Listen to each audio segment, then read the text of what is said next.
It was a fantastic adventure. One of many. One of many. Let me tell you about it. Doctor Who fans have been waiting for this day for a while, but I still don't think we were quite ready to say goodbye. As I'm sure many of you folks are already aware, it has been announced this week that William Russell, the actor who played Ian Chesterton in the original run of Doctor Who, which started in 1963, passed away at the age of 99. We've known for a couple of years now that William Russell has been quite ill. He's been suffering from dementia for the past couple of years. Even though he was able to return to the role of Ian in the centenary BBC special The Power of the Doctor, he was accompanied by friends and family on the set because his condition was deteriorating. I know that many fans' reaction has been, damn, we were hoping he would get to be 100 years old, but a passing is still a passing, regardless of the number we associate with it. But speaking of numbers, let's go back, way back in fact, to over 60 years ago, in fact even before Doctor Who was even being considered. William Russell Enoch, born 19th of November 1924, became interested in acting at an early age,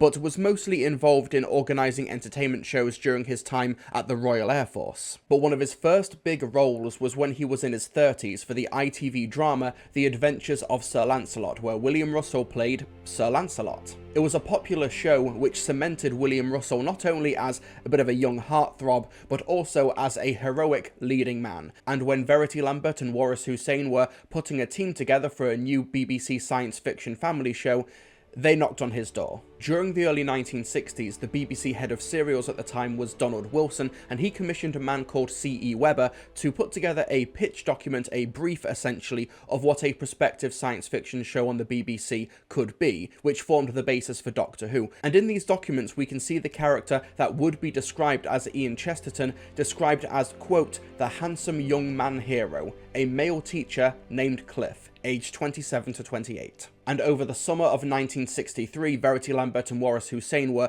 putting this team together, first casting William Hartnell, then Carol Ann Ford, then Jacqueline Hill, and on July 18th, 1963, Verity and Waris invited William Russell to a working lunch with his agent, Terry Plunkett Green, in order to formally offer him the role of Ian Chesterton, the young science teacher who, along with Barbara, the history teacher, would stumble into an adventure throughout time and space with the enigmatic Doctor and his granddaughter Susan. It's genuinely hard to put into words just how important the role of Ian, and by proxy William Russell's performance of him, just how important he was to the foundations of the original Doctor Who. Because it's easy to consider William Hartnell, who plays the titular Doctor Who, to be the actual main character of the show, because he is the character who goes on, and William Hartnell played the role for 3 seasons. But when we look at those original 77 episodes, from part 1 of An Unearthly Child to the concluding part of The Chase, I don't think it's controversial to say that Ian Chesterton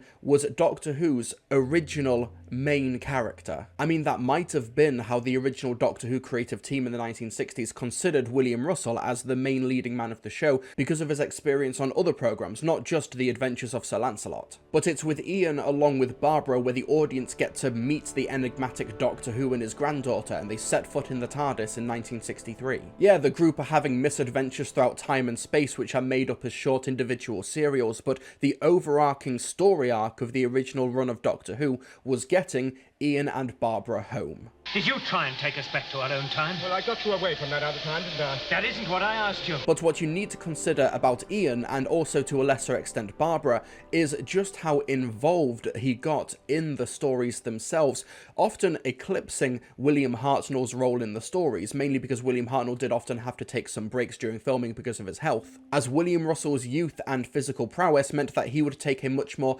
active role in the stories. If you go back to season 1 of Doctor Who, where the casts are coming and going because they're taking frequent holidays, William Russell was forced to take a holiday towards the end of that run in the Reign of Terror. That's why he disappears for 2 seasons, because everybody else was getting holidays during the run, but William Russell wasn't taking holidays. He was just present throughout that entire first block of filming. And in the Reign of Terror, when Ian goes missing for 2 episodes, you really feel it. The Doctor as a character was an enigmatic figure who would cause conflict within the story, but Ian, more often than not, was the character to move the story forward and try and resolve that conflict. In An Unearthly Child, when the Doctor's about to beat that caveman with a rock, Ian is the one to stop him. In that same story, Ian is the one to make fire for the tribe of Gum. In the Daleks, it's not Barbara the history teacher to draw the parallels between the Daleks and other fascist movements on Earth, it's Ian. Yes, but why destroy without any apparent thought or reason? Oh, there's a reason. What? A dislike for the unlike. It's also not the Doctor who finds the Thal's will to fight the Daleks, that's also Ian. The only way the Thals can fight is if they themselves want to. So there is something you'll fight for? In Marco Polo, Ian is the one to try and convince Marco Polo to return the TARDIS key because he's the one who's way more reasonable in the group. Don't you see, it doesn't matter to me why you lied. What is important is the fact that you are capable of lying. So you don't believe me when I say I came from another time? If I did, Ian, I would give you the key.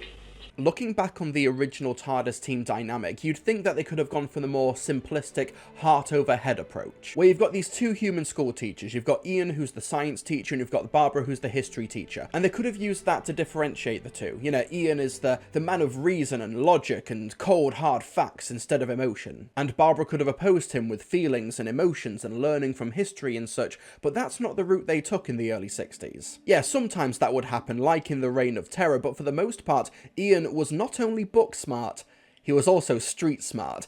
It's kind of amazing how many fights Ian gets up to in those first 2 seasons of Doctor Who. He's just a science teacher. Did he also teach gym? He fights in a Roman Colosseum. He fights Aztec warlords. He can ride a horse in the Crusades. Like, where did he learn this? In the Aztecs, he's able to do, like, pressure point combat. Who is this guy? This is all I need. To win a victory with your thumb needs magic.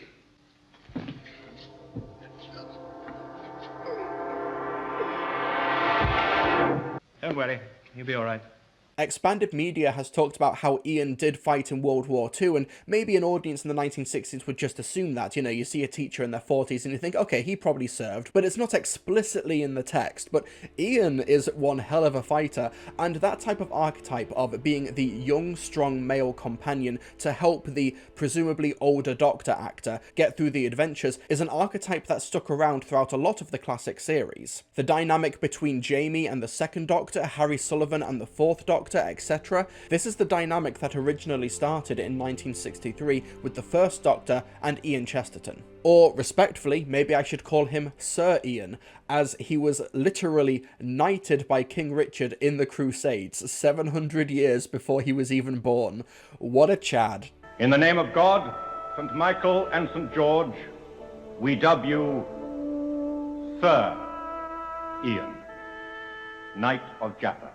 When we first meet the Doctor in 1963, he's selfish, he can be cruel, he's very irritable, but over the course of the first 2 seasons, with this family that he accumulates and would go on to lose and then regain, this newfound family with Vicky, that original quartet dynamic of the Doctor, Ian, Barbara, and the young girl, whether it be Susan or Vicky, it's no exaggeration to say that Ian and Barbara were the ones who taught the Doctor to be human. They were there to act as his moral compass, to help him not just physically throughout his adventures, but also find the best way to save the people involved and win the day. The Doctor would be the careless character to get him and his friends into these situations, and Ian, more often than not, was the one to get them out of it. In fact, Ian's heroic main character influence brushing off on the Doctor would kind of play out in the text itself in 1965's big screen adaptation Doctor Who and the Daleks, where Ian was played by Roy Castle, and the Doctor ends up taking Ian's role. Going back to that scene earlier where Ian convinces the Thals to find their fight,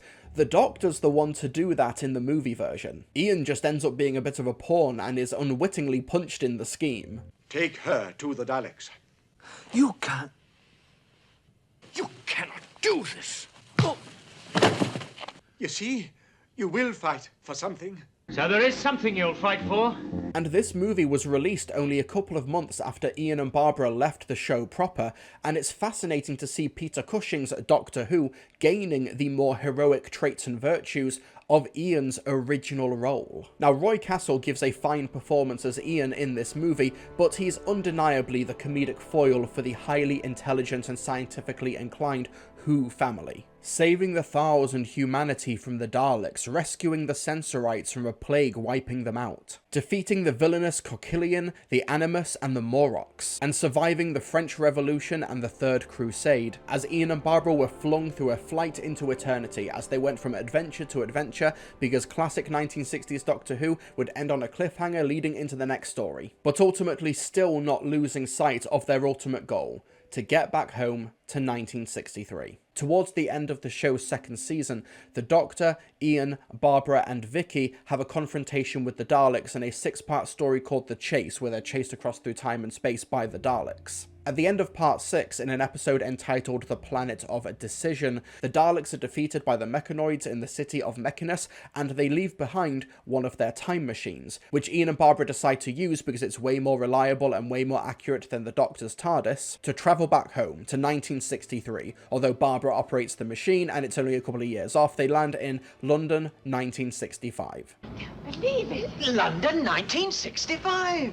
And the Doctor, played brilliantly in this scene by William Hartnell, is genuinely sad and upset to see them go, his first friends. I shall miss them. Yes, I shall miss them. He still has Vicky, but with Susan and Ian and Barbara gone, he is now the last person standing from that original cast, and I think it must have upset William Hartnell. And the story goes that when William Hartnell learnt about William Russell and Jacqueline Hill's departure, he was quite upset, and while he was having lunch in the BBC canteen one day, Peter Purvis came to join him. Now, Peter Purvis was playing a minor role in The Chase as an American tourist at the top of the Empire State Building, and the two got along really, really well. And Maureen O'Brien noticed and said to the higher up, you know, William's really getting along with this young Peter guy, and we're wanting to replace the Ian role with another young, strong man to help the Doctor throughout his adventures. Maybe you can consider Peter. And that's how Peter Purvis got cast as Stephen, who would fill in the Ian role. While in a way the departure of Ian and Barbara meant that Doctor Who would truly never really be the same again, it did lay the groundwork for the Doctor-companion dynamic that is still in play today. The companion acting as the Doctor's moral compass, helping them in their adventures throughout time and space, not just to help and save those throughout time and space, but to also save the Doctor's humanity, which in that original story in An Unearthly Child, Ian tried to do with the Doctor when he picked up that rock. Like I said at the beginning, William Russell's impact on the Doctor Who universe genuinely cannot be understated. And there were attempts in the classic series to reunite the Doctor with his first male companion. In season 20, Doctor Who's 20th anniversary season, there's a story called Mordrin Undead, where the 5th Doctor meets up with the Brigadier, who is teaching at a school. However, the original plan for that was not for the Brigadier to return in that story, it would have been Ian. Which kind of makes more sense. Ian was a teacher, whereas the Brigadier going from the military to academia, it's not impossible, but when you realise that that role was originally meant to be Ian, the rest of the story makes a lot more sense. And you teach mathematics. Oh, I know how many beans make 5, Doctor. William Russell did return to the franchise in expanded media. He narrated numerous Doctor Who Target novelizations and also reprised the role of Ian numerous times for Big Finish productions. He'd often also fill in for the first Doctor for the late William Hartnell. One of the more notable Big Finish stories is The Time Museum by James Goss, where an older Ian is time-scooped into a museum of his personal accomplishments and his personal history. It's a really loving and nostalgic look at Ian's role in the Doctor Who universe. He also reunited with Carol Ann Ford's Susan in the Big Finish box set Susan's War, where it's set during the Time War, and he's sent along with Susan to the Sense Sphere as a diplomat in order to get the Sensorites to help them in the Time War. But one of the best expanded universe stories is in the Doctor Who magazine comic strip Hunters of the Burning Stone by Scott Gray, where Matt Smith's 11th Doctor meets Ian and Barbara, and it serves as a sequel to An Unearthly Child, where they learnt what happened to the tribe of Gum after the TARDIS team left them, with the story ending with Ian and Barbara getting married and the Doctor acting as one of Ian's best men. Which in a roundabout way kind of makes sense. The 11th Doctor once said, "My friends have always been the best of me," and in a sense, Ian was one of the best. So of course it was wonderful to see in 2022's The Power of the Doctor, serving as the BBC centenary celebration for Doctor Who, that Ian Chesterton was one of the many familiar faces at the support group for Doctor Who companions, with William Russell, who was 98 at the time, netting himself a Guinness World Record for the longest gap between TV appearances, with William Russell leaving at the end of part 6 of The Chase and then reappearing in The Power of the Doctor. The longest gap between TV appearances, an incredible 57 years and 120 days. But I do miss her. Sorry, did you say her? William Russell was also a regular face on the convention circuit for Doctor Who, and I'd like to thank one of my patrons, Dr. Hadley, for sharing this video with me. This is William Russell a couple of days after his 90th birthday at a convention, specifically Birmingham MCM Comic-Con, where he got a bunch of friends and Doctor Who fans in attendance to sign a birthday card to William Russell, which he then presented to him at his autograph table.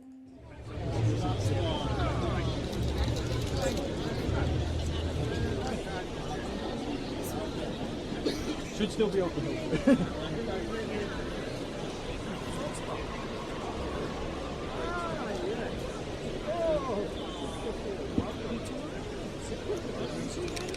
We've all pitched in and signed it. Thank you very much. Happy birthday.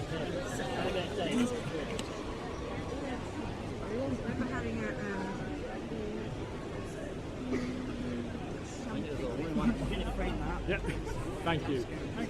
According to Dr. Hadley, that birthday card remained on his autograph table for the rest of the day. Thank you to Dr. Hadley for sharing that video with me. After Doctor Who, William Russell appeared in TV shows such as The Blackadder, Coronation Street, Crown Court, Poirot, Casualty. The list goes on. He's been very prolific in TV for the past 50 years. He was also one of the Kryptonian elders in Richard Donner's Superman movie. Honestly, right now, I'm not really sure where I can end this video. I mean, William Russell's performance over those original 77 episodes of classic Doctor Who, I think it kind of speaks for himself. It was an incredible performance. I think he did a great job at grounding all of the drama based on his own TV experience in the past. I think he worked as an incredible foil to the titular Doctor Who, and also just as the show's original heart. He, along with Jacqueline Hill, laid the groundwork for what it means to be a Doctor Who companion, and he'll be sorely missed. Rest in peace, William Russell, who played the role of the original Doctor Who companion, Ian Chesterton, at the age of 99. The Doctor. He was old when I was young. A thing that looks like a police box standing in a junkyard. It can move anywhere in time and space. Somehow I still feel he's up there in his lunatic ship, righting wrongs, still specializing in trouble. He showed me so many things. So many.